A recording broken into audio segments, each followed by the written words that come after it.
Hoje eu vou falar sobre o uso de telas, um tema um pouquinho polêmico, que as pessoas se dividem muito no quanto usar, quando usar e se usar. E eu vou levantar alguns pontos do porquê eu sou contra. Não todas as telas, mas principalmente aquelas que são muito acessíveis, como o celular ou tablet.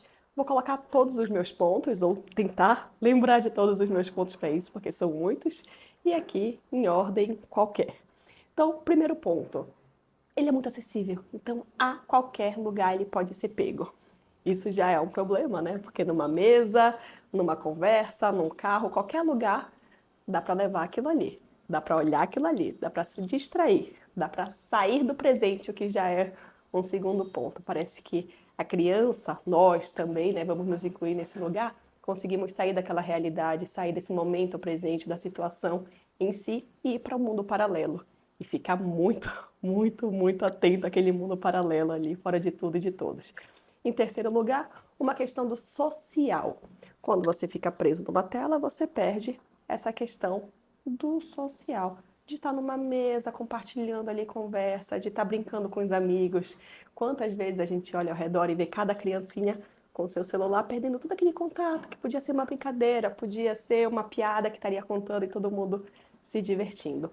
Um quarto ponto vai ser a questão do eu, meu, não meu. Isso se perde com a questão do celular, porque a criança vai lá e pega o celular da mãe e do pai, muitas vezes sem nem sequer pedir, perdendo esse limite do que não é dele. Isso não é dele, isso tem que ser não só pedido, mas tem que ser respeitado. A gente não pega outras coisas do outro, a gente não pega a boneca do filho. O filho não pega o nosso computador e sai correndo ali porque sabe que aquilo é uma ferramenta de trabalho, não pega o nosso livro e sai para um canto. Não, por que que teria que pegar o nosso celular? Isso sim é um ponto importante. Eu já perdi a ordem dos meus motivos, mas um outro motivo é a questão do tédio. É muito importante sentir tédio. Alguns pais, inclusive, levantam: ah, não, mas eu só dou meu celular para o meu filho no carro.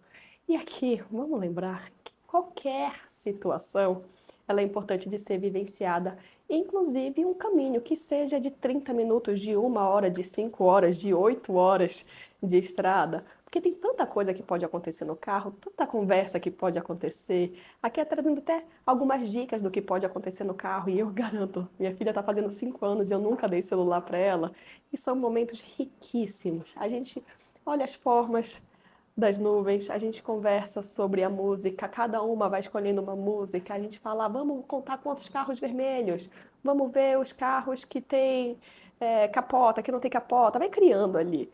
Vamos ver quem acha primeiro uma árvore com flores rosas, e fica ali todo mundo atento, procurando. Tudo isso se torna uma brincadeira. E quando acabarem todas as brincadeiras, também dá para ficar em silêncio e curtir simplesmente a paisagem, que é importantíssima.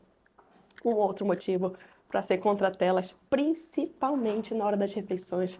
Sendo especialista e doutora na área de transtornos alimentares, eu sou muito contra a telas durante as refeições. Alguns pais vão falar: ah, mas quando a gente vai comer fora é a hora que a gente consegue respirar, é o único momento que a gente consegue ter conversa de adulto.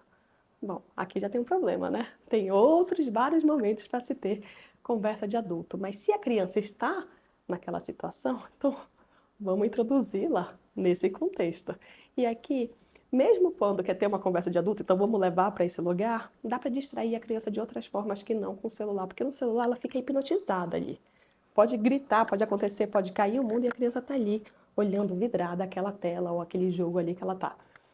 E aí tem massinha, tem jogo da memória que dá para levar, tem tanta conversa que pode acontecer, mas tem outros jogos, tem um Tangram, que é super bacana de levar e ocupa pouquíssimo espaço.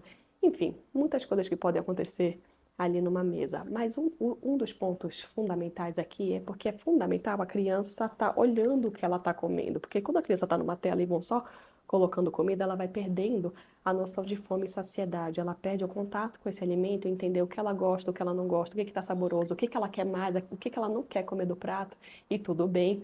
Então, vai perdendo esse contato, aumentando ali as chances, empurrando ela para os transtornos alimentares ou para outras questões alimentares, como uma obesidade, comer muito mais do que ela comeria ou comer menos do que ela comeria também, né? Porque ela está distraída e fala: ah, não quero isso aqui. Ou ir colocando tudo na boca sem nem perceber, enfim. comer muito mais. Esses são alguns dos vários pontos que eu sou contra as telas. Além disso, tem algumas questões que infelizmente são muito ruins, mas é a mais pura realidade. Esse celular em que a criança fica ali vidrada, hipnotizada, os pais perdem o controle do que ela está assistindo. Me dirão, os defensores das telas falaram assim: não, Isabela, eu sei o que meu filho assiste, eu coloco ali a idade dele, eu faço o filtro. Bom, vamos te falar aqui a realidade, né? Então, trazendo algumas ferramentas. E não, no Netflix, você faz lá o filtro e coloca: meu filho tem 5 anos de idade. E aí, qual é a sugestão de vídeo? Pode fazer o teste. Qual é a sugestão de vídeo que vão colocar? Vai ter vídeo para 14 anos de idade, para 10 anos de idade, que não é um conteúdo ainda para o filho. Quando coloca no YouTube, você coloca lá filtro infantil, YouTube infantil. Vai lá. Vai ver as sugestões que vão aparecendo. Então é um conteúdo que vai levando a criança para outros conteúdos que é aquilo que você não está vendo e que pode ser extremamente perigoso. Então pode sim causar dependência. E jogos, eles são feitos para isso, né? Quanto mais a criança fica ali, mais interessante. O jogo é um jogo bom. Então, causa sim dependência, pode causar pornografia, porque tem muito adulto mal intencionado que está ali colocando seu conteúdo, então eles colocam um nome que chama atenção, Patrulha Canina, e de repente é um canino um pouquinho diferente, a criança não percebe, clicou naquilo ali, Dora Aventureira. Tem outras Doras Aventureiras aí que também não é bem um desenho animado. E eles conseguem, esses adultos mal intencionados, eles conseguem se infiltrar nesses conteúdos infantis. Infelizmente, essa é uma realidade muito triste. Muito triste. Então, esse é um outro ponto. Mas, como eu falei no comecinho do vídeo, eu não sou totalmente contra telas. Não é tão rigoroso assim. Sou a favor de telas, mas dentro de um limite, dentro de um controle, principalmente tela de TV, porque tentando diminuir esse ponto do individualismo ali, né, da criança sozinha na tela e trazendo mais esse contexto social. Então, uma tela no meio da sala, sendo uma programação de família. Um domingo à tarde, vamos assistir um filminho? Vamos escolher junto o filminho. Pai, mãe, criança discutindo sobre o tema, as crianças entre si discutindo, até mesmo numa situação, né? Quando se for mais social, isso se torna mais interessante. Então, vários casais de amigos, várias famílias jantando junto, as crianças acabaram de comer, então tiveram esse contato com a comida, falam: eles queriam assistir alguma coisinha? Tá bom, todo mundo assistindo o mesmo. Então, isso também se tornando algo social. Tem muito desenhinho que é engraçadinho, tem muito conteúdo educativo, então o problema não é a tela. O problema é que tipo de tela, por quanto tempo, em que momento. Então, esse é o meu ponto. E aqui, trazendo uma outra questão, que eu vou usar o destaque da parte das refeições, tá bom? Para falar que um problema de curto prazo pode ser resolvido, mas se torna um problema de longo prazo. E aí é uma questão de escolha. Mas quando está numa mesa, uma refeição, um almoço, um jantar com seus amigos, e aí a criança vai lá e pede o celular e entrega, tem vários problemas que podem acontecer. Então ela já sabe que quando ela pede, ela pode ganhar, ou seja, isso aumenta a chance dela pedir ou simplesmente pegar nas próximas vezes que isso acontecer. Mas além disso, no curto prazo, aquela criança vai ficar distraída e os pais vão estar conversando. Sucesso, sucesso. No longo prazo, vai ser uma criança que vai ficar solicitando ou pegando o celular, como eu falei, e vai ser uma criança que não vai conseguir sentar na mesa, não vai conseguir se concentrar, vai ficar: ai, que saco, ai, não sei o quê, vai ficar reclamando o tempo todo porque ela não se acostumou com aquele contexto.